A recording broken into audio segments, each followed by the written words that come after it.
Alright, what up y'all? We here today with another interview from the Dreams Reality Next Wave Showcase, you know what I'm saying? So this is really presenting the next wave of artists that is going to be coming out of Tallahassee, Florida.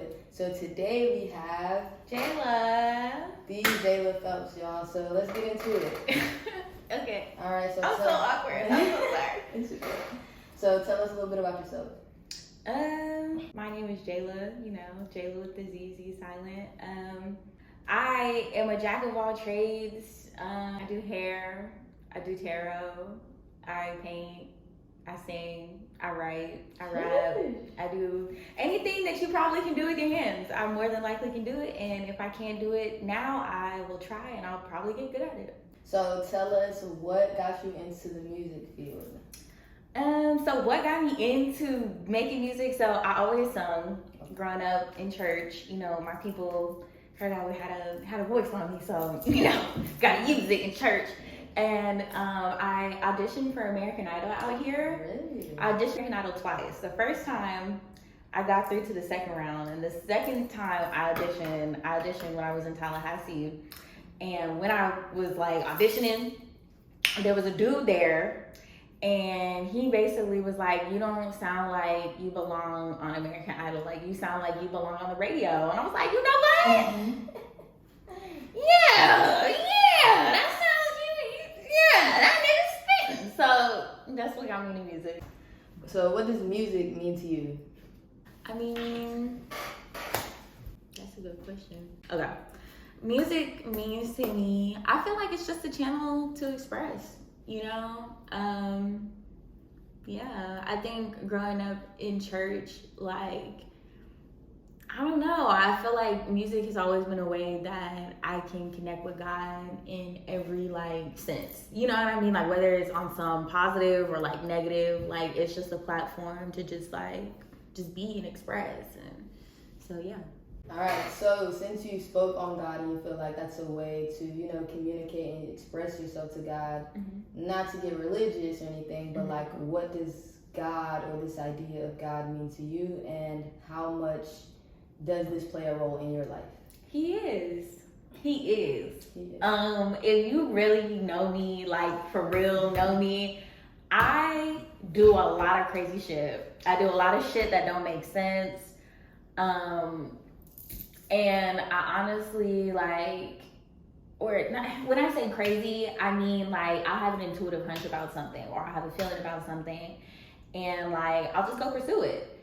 And for me, the way that God has worked in my life, even in moments where I stopped communicating to him and I was lost, or had these low moments, he's just always brought me right back. So what impact or what influence has God had in my life? I mean, I can't really say that the blessings that I have now came from me. I literally don't, and I don't even have a lot. I don't have a lot, but it's I have enough. And the fact that I have enough, that means that God is real. Because I shouldn't. There's so much that's happened in my life that I literally should not be saying or feeling the things that I do about myself, and I still do. Period. Shout out to God. Yeah. Okay. All right, so let's keep going. Are you from Tallahassee? No. Where are you from? Child. Okay, so I was born in Montana. Montana. That's up north? Montana, off the ranch. I was born in Montana, but I claimed Tampa because that was the last place that I moved to, as I was growing up, and the longest place, and where I have the most memories of childhood. So yeah. Okay. So what brought you to Tallahassee? I was going to FAMU, and then I dropped out. And that's what I'm talking about with that God thing. I should not be here right now, y'all. Thank you, God, though. She is here, and we're doing this interview right now. She's gonna blow in Tallahassee. Period. The next wave. The next one. So, you not being from Tallahassee, what do you feel like the music scene in Tallahassee is like, though? Okay. What is the music scene like? I mean, the music scene is straight. I don't know. I like former knowledge that I have. I was in church. So, I don't know what that scene is like. I mean, it used to be lit in the church. You know what I'm saying? It's nice to, let me stop. The music scene is fine. Yeah, I don't know. I kind of live under a rock sometimes. So I don't want to be like, I'm in the community. I'm down in these streets. I'm hustling. No, a lot of times, I be outside, but I don't really be outside. So the music even straight. I pop out when I pop out. They see me when they see me, yeah. Okay, so with that being said, when you do be outside and you do, be in the streets a little bit, what do you feel like you bring to the table, though? What does Zjala Phelps bring when she outside and graces us with her presence? I am the table. Yeah. No. No, when but I feel like when I step out, I just try to be myself, and I just try to present that. I try not to think too much about my performances. I'm stressing out about this performance I'm about to have, but it's because I'm thinking too much about it. I try not to think too much about it. I just try to, as backwards as this may seem, I just try to go out there and just do that shit and just focus on channeling just good fucking vibes. So yeah. Yeah. Alright, so who is your biggest inspiration and why do you do music? Okay, this is such a I don't want to sound narcissistic when I say this, y'all. I really don't. But who inspires me musically genuinely is me. I don't know what better way to say it. Obviously I have people that I like. I fuck with Frank Ocean. I fuck with, I fuck with Dre. I fuck with humans. You know what I'm saying? But if there's anybody that I could be I listen to their music and I get a sense of oh, this me. I don't feel that way. Even Janae Aiko, we make similar vibes of music, but I feel when you listen to my music, I don't know, it's just different.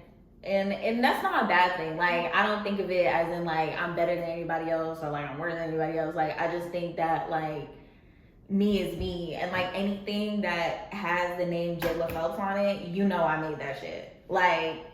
You creating your own wave. Yeah. Literally. And that's what this showcase is about, the next wave.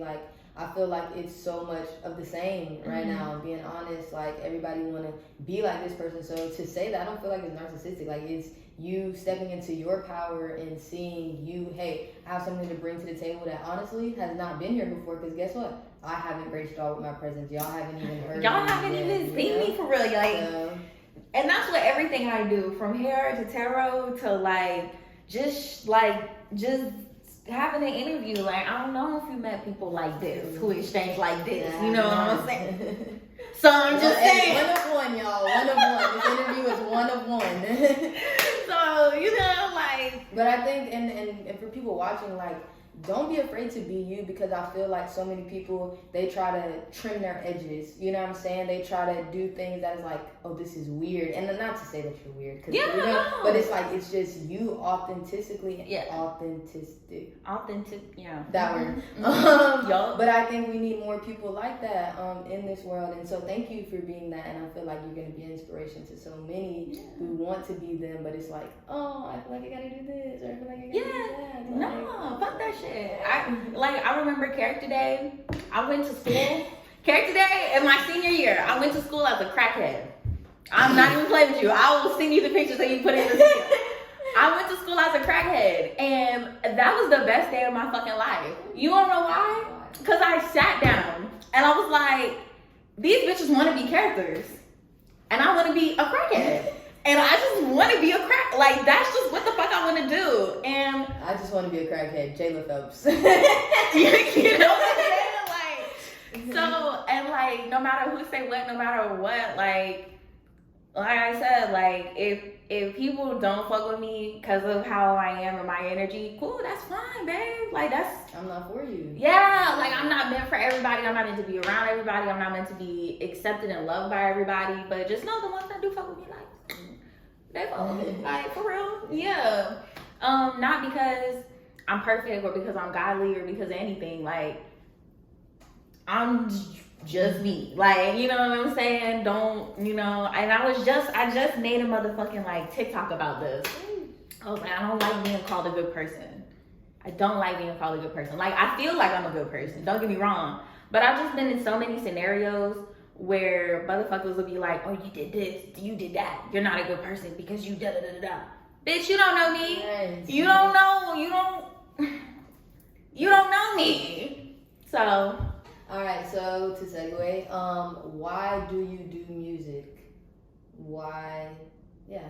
Girl, it's fun. Okay. Like, I don't have any other reason for it. I mean, it feels right. Like, that's the reason why I dropped out of school. That shit didn't feel right. Like, you know what I'm saying? Intuition. Yeah, like, why am I it feels right. I'll go in the booth when it feels right. I'll make music when I meet a producer that feels right. Like, I'd rather go on a hiatus not making anything just because I haven't aligned with something that didn't, you know what I'm saying? I don't want to just be in anything. I don't want to be around just force it. Just let it flow, let it align. Okay, I feel that. Yeah. So we were just speaking from a space of like, you're not for everyone, you know what I'm saying? And you are just you. So if you had to have an audience or say that like, I make music for these type of people or going through this or anything like that, what would you say, you know, your audience is, or who do you make music for? Okay. I would say I make music for the boys and the girls who live with their grandmama. Who, if you lived in your grandmama's house, I make music for you. Okay? I make music for the underdogs. Like, I feel like that's the one thing. Like, I make music for people who people never thought, like, they never thought it could have been.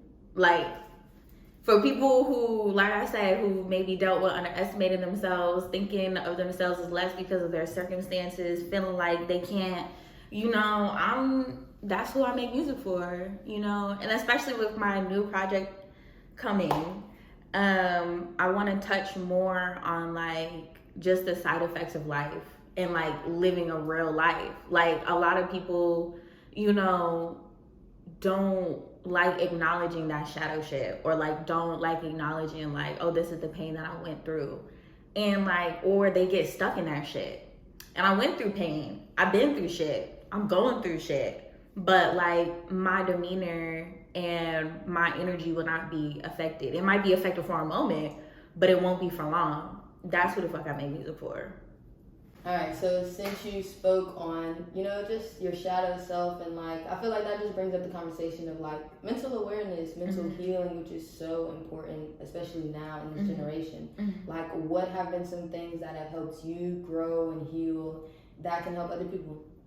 Number one, the number one thing that I had to come to understand is there's nothing wrong with who I am. There's nothing wrong with who I am. Like, and what I mean by that is like, if somebody looks at me and they're like, oh, Zjala, like, I'm terrible at math, right? Oh, you're not good at math. Like, you know what I'm saying? Like, what the fuck is wrong with me not being good at math? I don't talk to my mom. I don't have a relationship with my mom. To other people, oh, you don't have a relationship with your mom, you don't have that bitch, can't trust. Bitch, what's wrong with that? You don't, and you know what I'm saying? So sometimes you have to understand that you are your worst critic when it comes to this shadow shit. When it comes to like putting stipulations and limitations on yourself. Like, sometimes you can't trust on your own understanding of yourself. Like, that's in the Bible. Not leaning on. Yep. Don't lean on your own understanding. Exactly. But when it comes to you and who you are, like, sometimes you have to take those thoughts and realize they don't got nothing to motherfucking do with you. I've had plenty of people project on me in my life. You know what I'm saying? Since I was a child, you know what I'm saying? And it be their own insecurities that they're projecting on you. And you would be surprised, like, and I say this, like, I have things, don't get me wrong, like, I'm blessed, but I don't have a lot. And you will have bitches who got everything. And the issue with them and me, or the issue with them to me, is that, like, I'm just happy. You know what I'm saying? Like, sometimes, like, that shit really makes people's ass itch. Because it has nothing to do with, like my joy don't got a fuck thing to do with anybody else. You know what I'm saying? Like I said, I do sometimes. I'm getting distracted. Hold on. Let me get back. But before I cut myself off, yeah. When it comes to facing your shadow side, like I said, understanding that you aren't who you think you are, and it's okay to have been through things. You know what I'm saying? But the most important thing is understanding you're worthy of love. Like, I went through this season, like, I had a German Shepherd, and me and him got really tight. I had a routine with him. Like, me and him were straight. I had to give him up because of my circumstance. And I went through, like, 6 months of grieving without acknowledging that I was grieving. Like, I was just like, oh, I'm just having a bad day. Oh, I'm just having a terrible time. And I had to kind of, like, humble myself and realize, like, for me, missing people and missing things that were not a part of my life growing up, I forced myself to not miss people, right? Coping mechanism. Right. So in my, like, healing and, like, becoming, like, whole again, it's like, it's okay to miss people. It's okay to, like, you know what I'm saying? Like, if you have a moment where you just, like, sitting outside and you think about, like, wishing you had him playing in the grass with you, like, that's okay. Like, having those thoughts, that is the way that you heal yourself. That's the way you let go. So, like, for me, it's like going through pain, giving yourself time to grieve, listening to your body, like, just honoring yourself, and everything else will work out, and just trusting that shit. Like, so when it comes to, like, healing your shadow side and all that other good shit, just know, like, nobody else can do the work but you. You can go to 3 billion gurus, you can tell a whole lot of bitches a whole lot of shit about yourself, and, you know, none of that will fix you unless you're willing to, like, really go through, like, some raw shit with yourself. Because when you close that door, it's just you and you. It's you and you. And if you can't face yourself, you'll never be able to face the world, you know? And honestly, like, that's kind of what motivates me to speak more. So what does turning your dreams into reality mean to you? Turning my dreams into reality, I mean, it just looks like, you know, walking. Jesus walked everywhere he went. Most people ain't know that. Yeah. He rode a donkey. That's the fastest he ever went. Yeah. Because to me, I feel like, well, the fastest he ever went. You funny. But turn my dreams to reality. Like I said, it's just walking, like, just going. Just because, like, I feel like there's so many times where I've gotten my own way, got my own head, you know, and every time I was just like, yeah, girl, just go for it. It was fine. It's literally that simple. Yeah, like, girl, just do it. Like, you know what I'm saying? And like, some people be like, I gotta have a plan. I gotta have it all figured out. You know, like, it's not even all that. Sometimes you just gotta do that shit. And obviously plan. But, like, a lot of shit in life you cannot plan for. Like, you can throw a whole party, right? You can throw a whole party. It rains. It was an outside party. What's happened with the party? The party's canceled. The party's fucked. Right? Or, say, for example, you have a party inside. Oh, I got a party. House set on fire. What the fuck? You know what I'm saying? Like, can't plan for everything. Bitch, you just gotta do that shit. And what's meant for you will always be. All right, y'all. So this was our interview with Zjala Phelps, y'all. The Next Up Showcase, she will be there. She is next up. Honestly, her time is now. You know what I'm saying? Good energy, good vibes. Y'all go stream her music. Tell them where they can find you at on socials. Oh shit. Oh, you can. Oh shit. My bad. You can find me on Instagram and TikTok at Zjala Phelps. ZJALAPHELPS. Period. All right, so we're going to see y'all Saturday, June 17th at Best Production, 9 p.m. Eastern. It's going to be a movie. It's going to be an experience like no other, I'm telling y'all. So be there or be square. Go ahead and get your tickets. Link in the bio. Let's go!